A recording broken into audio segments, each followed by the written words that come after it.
कक्षा 10वीं हिंदी विशिष्ट का पाठ 5 पहली चूक पढ़ेंगे, जिसके लेखक श्रीलाल शुक्ल जी हैं। अब हम इनका जीवन परिचय देखेंगे, इनकी रचनाएं और शुक्ल जी का काव्यगत परिचय। श्रीलाल शुक्ल जी का जन्म लखनऊ के निकट अतरौली नामक गांव में 31 दिसंबर 1932 ईस्वी में हुआ। आपने लखनऊ तथा इलाहाबाद से शिक्षा प्राप्ति की आप मेधावी छात्र रहे और आपकी रचनाएं हैं अंगद का पाँव, यहाँ से वहाँ, अज्ञातवास, राग दरबारी आदि। अंगद का पाँव, यहाँ से वहाँ, अज्ञातवास, राग दरबारी आदि। आपकी भाषा शैली, आपकी भाषा में आडंबर रहित, व्यवहारिक और खड़ी बोली है। आपने अपनी रचनाओं में उर्दू और अंग्रेजी शब्दों को स्थान दिया है और यथा स्थान पर लोकोक्तियों और मुहावरों का कुशलतापूर्वक प्रयोग भी किया। इसके कारण शुक्ल जी की भाषा में लाक्षणिकता का कुछ दिखाई पड़ता है और सजीवता एवं प्रभावशीलता आपकी भाषा की विशेषता रही है। अब शैली देखते हैं। आपकी रचनाओं में शैलियों में विविधताओं के दर्शन होते हैं।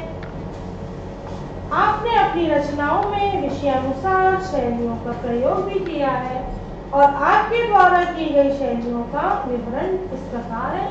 पहला, व्यंग्यात्मक शैली या व्यंग्यपरक शैली, भावनात्मक शैली, वर्णनात्मक शैली और संवाद शैली। आपकी रचनाओं में संवाद शैली का भी प्रयोग का अनूठा स्थान है। आपने संवाद सटीक और चुस्त है। इसके अतिरिक्त विवेचनात्मक, चित्रात्मक, सांकेतिक आदि शैलियों का प्रयोग शुक्ल जी की रचनाओं में मिलता है। अब देखते हैं शुक्ल जी का साहित्य में स्थान। आधुनिक काल के प्रसिद्ध व्यंग्यकार, आधुनिक काल के प्रसिद्ध व्यंग्यकार एवं कथाकार, निर्भीक रचनाकार के रूप में हिंदी के वर्तमान लेखकों में शुक्ल जी का स्थान महत्वपूर्ण है। अब हम देखते हैं पाठ 5 पहली चूक का सारांश, भाव सारांश इसका क्या है। तो पहली चूक श्रीलाल शुक्ल द्वारा रचित उच्च कोटि का व्यंग्यात्मक निबंध है। उच्च कोटि का व्यंग्यात्मक निबंध है। इस निबंध में श्रीलाल शुक्ल जी ने शहर में रहने वालों पर तीखा प्रहार भी किया है, क्योंकि शहर में रहने वाले व्यक्तियों को ग्रामीण वस्तुओं से तथा गांव के वातावरण का तनिक भी परिचय नहीं होता और शहर में रहने वाले लोगों को गांव की जानकारी केवल पुस्तकों के माध्यम से होती है, या तो वे सिनेमा के द्वारा ग्रामीण व्यवस्था से परिचित होते हैं। इस पाठ में आपको यही जानकारी दी जाएगी। लेखक को जब बीए करने के बाद नौकरी नहीं मिली तो उसने गांव जाकर खेती करने का निर्णय किया, लेकिन उनके चाचा ने कहा कि किसी भी कार्य को करने के पूर्व उसका अनुभव आवश्यक है। अंग्रेजी पढ़ लेने से ही खेती नहीं की जा सकती और खेती के लिए बहुत परिश्रम की आवश्यकता होती है। दिन रात मिट्टी, गोबर, धूप, सर्दी, बरसात में परेशानियों से जूझना भी पड़ता है। लेखक को उसके चाचा ने यह भी बताया कि शरीर मिट्टी से बना है तथा गोबर पंचगव्य में स्थान है, अतः पवित्र है। लेखक ने अपने चाचा की बातों से प्रभावित तो हुआ और बोला कि खेती जाहिलों का पेशा नहीं है। टॉलस्टॉय किसान था, वोल्टेयर ने भी स्वयं खेती की थी, अतः खेती सर्वोत्तम व्यवसाय है मानकर लेखक खेती करने का निर्णय लेते हैं। और लेखक ग्रामीण वस्तुओं से अपरिचित है। उन्हें यह नहीं मालूम था कि गन्ना क्या होता है अथवा बाजरा क्या होता है। चाचा द्वारा बताया। गांव पहुंचकर वहां पर बैठे हुए एक किसान से पूछने लगा, क्यों भाई, क्या तुम बाजरा हो? वह बोला, मेरा नाम तो रामचरण है। बाद में उसे छायादार वृक्ष समझने लगे लेखक ने निश्चय किया कि मैं अब शहर में रहकर रिसर्च करूंगा और समझने की चेष्टा करूंगा कि खाद बाजरे को हरा भरा करने का अचूक साधन है। क्योंकि लेखक ने सिर्फ पिक्चरों में देखा था कि खेती कैसे होती है। 3 घंटे में उन्होंने पिक्चर देखी कि नाचते गाते खेलते कूदते फसल लहलहाने लगी और काट दिया। तो लेखक भी यही समझते थे कि खेती करना बहुत आसान है, जैसा कि पिक्चरों में देखा गया है। तो आइए अब हम इसके पदों को देखते हैं। पद के माध्यम से हम इस पाठ को पूर्ण करते हैं। तो इसका पहला पद है उत्तम खेती मध्यम वान, उत्तम खेती मध्यम वान, अधम चाकरी भीख निदान, अधम चाकरी भीख निदान। इसके कठिन शब्द है उत्तम मतलब सबसे अच्छा, मध्यम बीच का, वान मतलब व्यवसाय और अधम का मतलब ओछा, चाकरी मतलब नौकरी। संदर्भ है कि प्रस्तुत पाठ पहली चूक से लिया गया है और इसके लेखक श्रीलाल शुक्ल जी हैं। और प्रसंग में है कि लेखक कहते हैं कि अन्य सभी जो व्यवसाय हैं, व्यापार हैं, कृषि को सबसे अच्छा उन्होंने सब में बताया है। आगे व्याख्या। तो लेखक कहते हैं कि उपर्युक्त कहावत, कौन सी कहावत? उत्तम खेती मध्यम वान, अधम चाकरी भीख निदान। तो उपर्युक्त कहावत सुनने को तो अधिकतर मिल जाती है और इसका अर्थ यह है कि संसार में उन सभी व्यापारों में, संसार के उन सभी व्यापारों में खेती करना सबसे उत्तम काम है। सब व्यापारों में खेती करना उत्तम काम है। मध्यम काम व्यापार करना है और चाकरी अर्थात नौकरी करना क्या है? अधम मतलब ओछा काम है और भीख मांगना तो सबसे तुच्छ काम है। अब देखते हैं पद 2। शरीर ही मिट्टी का बना हुआ है और यह गोबर तो परम पवित्र वस्तु है। मिट्टी का स्थान यदि पंचभूत में है तो गोबर का स्थान पंचगव्य है। इसमें कठिन शब्द है पंचभूत। मानव शरीर का निर्माण 5 तत्वों से होता है और वे हैं पृथ्वी, जल, अग्नि, वायु और आकाश। पंचगव्य गाय के 5 उपादान होते हैं, दूध, दही, घी, गोबर और गौमूत्र। बच्चों, आपको इस पाठ से एक प्रश्न अधिकतर आता है कि पंचगव्य और पंचभूत में क्या अंतर है। तो आपको यही लिखना पड़ेगा कि पंचभूत जो है जिसका निर्माण शरीर का निर्माण होता है वो है जो हमको प्रकृति से प्राप्त होते हैं, पृथ्वी, जल, अग्नि, वायु और आकाश। और पंचगव्य जो हमको गाय से प्राप्त होते हैं वो है दूध, दही, घी, गोबर और गौमूत्र। संदर्भ पूर्व की बात यह है कि प्रस्तुत पाठ हमारी पहली चूक से लिया है। इसके लेखक श्रीलाल शुक्ल जी हैं।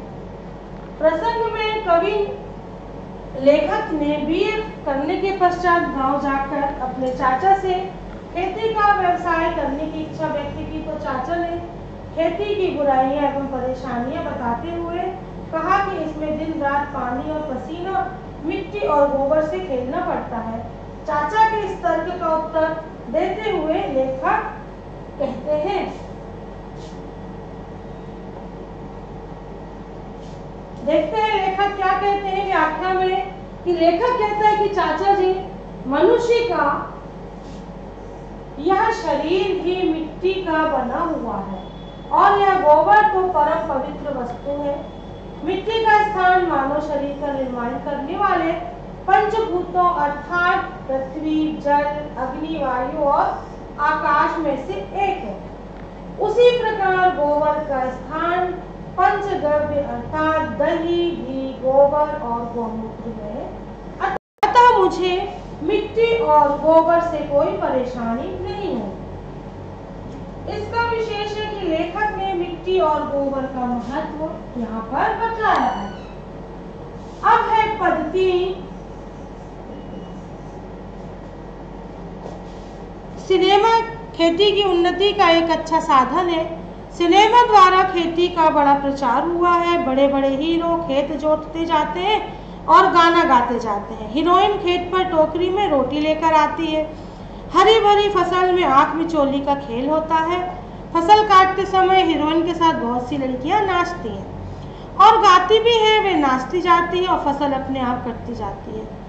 ऐसे ही मधुर दृश्यों को देखकर पढ़े लिखे आदमी गांवों में आने लगते हैं और खेती के चक्कर काटने लगते हैं। इस प्रकार सिनेमा खेती द्वारा की शिक्षा मिलती है। सच पूछिए तो खेती करने की सच्ची शिक्षा मुझे सिनेमा से ही मिली है। कठिन शब्द आंख में चोली मतलब लोग अच्छी पिता खेल, मधुर मतलब सुंदर और मोहक, संदर्भ वही था। प्रसंग है, लेखक कहते हैं कि सिनेमा को देखकर उसे इतना पढ़ लिख जाने के बाद भी खेती करने की शिक्षा मिलती है। अब है व्याख्या कि लेखक कहते हैं कि आजकल सिनेमा खेती की उन्नति का अच्छा साधन है।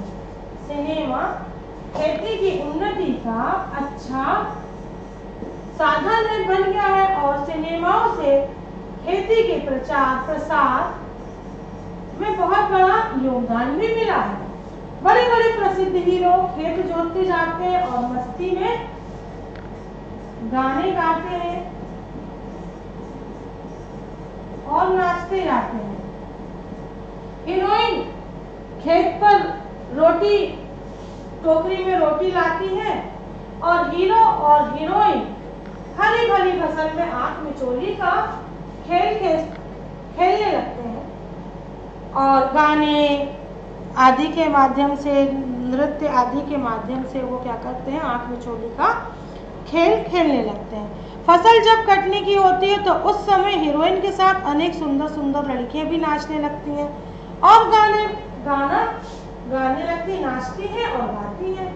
वे एक और तो नाचती जाती हैं और दूसरी ओर अपने आप फसल कटती जाती है। इसी प्रकार मनमोहक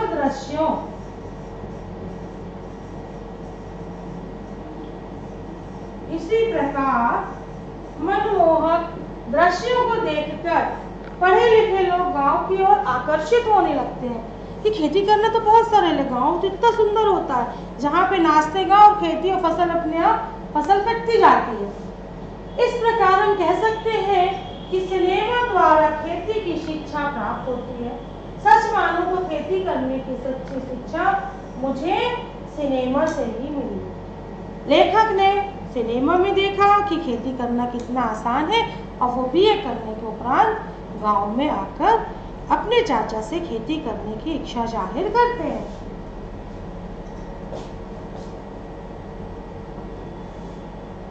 अब है पद 4,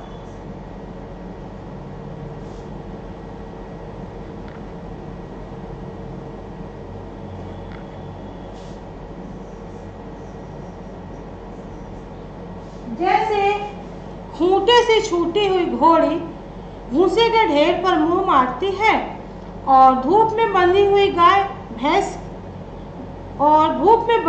भैंस तालाब की ओर दौड़ती है, वैसे ही तुम्हारा शहर की ओर जाना बड़ा स्वाभाविक और उचित है। इसके कठिन शब्दों को देखते हैं। स्वाभाविक मतलब स्वभाव, संदर्भ वही पूर्व की भांति है और प्रसंग है।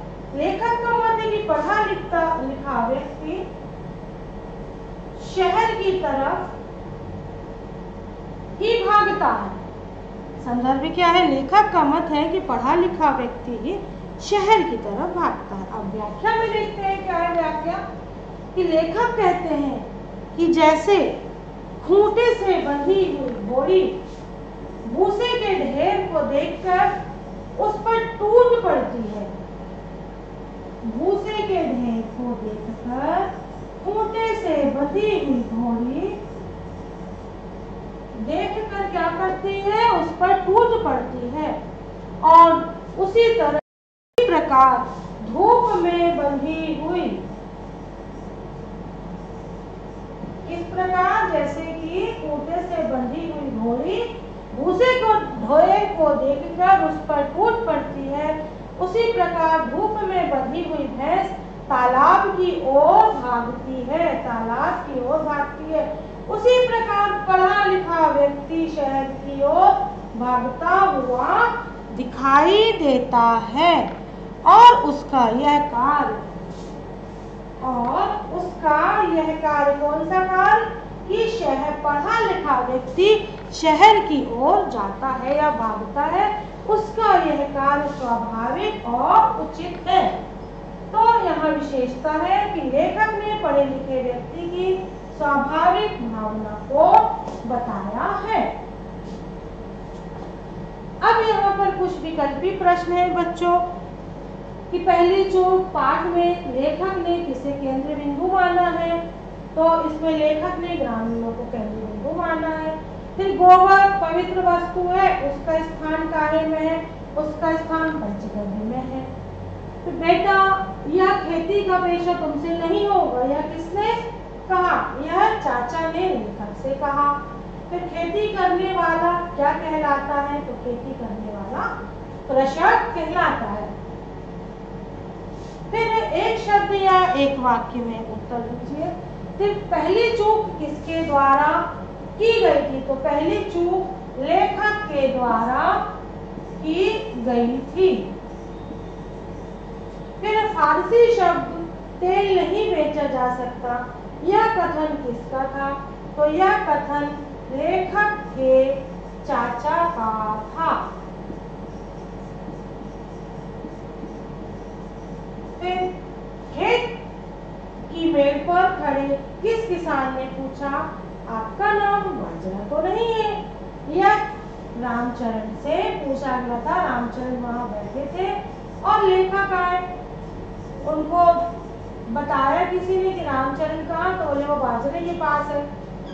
फिर खेती के अंत में लेखक किस व्यवसाय को श्रेष्ठ माना, तो अंत में लेखक ने खेती के व्यवसाय को ही श्रेष्ठ माना। खेती के प्रचार व प्रसार का जीता जाता उदाहरण क्या है, खेती के प्रसार का जीता और जागता उदाहरण सिनेमा है। आपका नाम बाजरा तो नहीं है, यह कथन किसने किससे पूछा, आपका नाम बाजरा तो नहीं है, यह कथन लेखक ने रामचरण से पूछा। रामचरण ने किसानों को पुकारते हुए क्या कहा, रामचरण ने किसानों को पुकारते हुए कहा, अरे देखो भैया ये तो बाजरे को आदमी समझ रहे हैं, पर बाजरा एक प्रकार का अनाज होता है। लेखक ने भाषाई चूक से बचने के लिए क्या क्या तैयारी की, तो लेखक ने भाषाई चूक से बचने के लिए कृषि शास्त्र की मोटी मोटी किताबें मंगवाकर उनका अध्ययन करना आरंभ कर दिया। कृषि शास्त्र की मोटी मोटी किताबें मंगवाकर लेखक ने को बीज गोदाम क्यों जाना पड़ा, तो लेखक को बीज और खाद खरीदने के लिए बीज गोदाम जाना पड़ा। अब शरीर ही मिट्टी का बना हुआ है, किस अर्थ में प्रयुक्त होता है, मानव शरीर के निर्माण में पंचभूत और पंचगव्य का बहुत अधिक महत्व है। मानव के शरीर का निर्माण पंचभूतों का योग है और ये पंचभूत हैं मिट्टी, जल, अग्नि, वायु और आकाश। अब है प्रश्न, लेखक ने अंतिम बार शहर जाने का फैसला क्यों किया, तो लेखक ने अंतिम बार शहर जाने का फैसला इसलिए किया कि शहर में रहकर बाजरे के विषय में अपनी रिसर्च कर सकेगा और यह बता पाएगा कि खाद के प्रयोग से बाजरे की लताओं में मीठे और बड़े बड़े फल कैसे लगाए जा सकते हैं।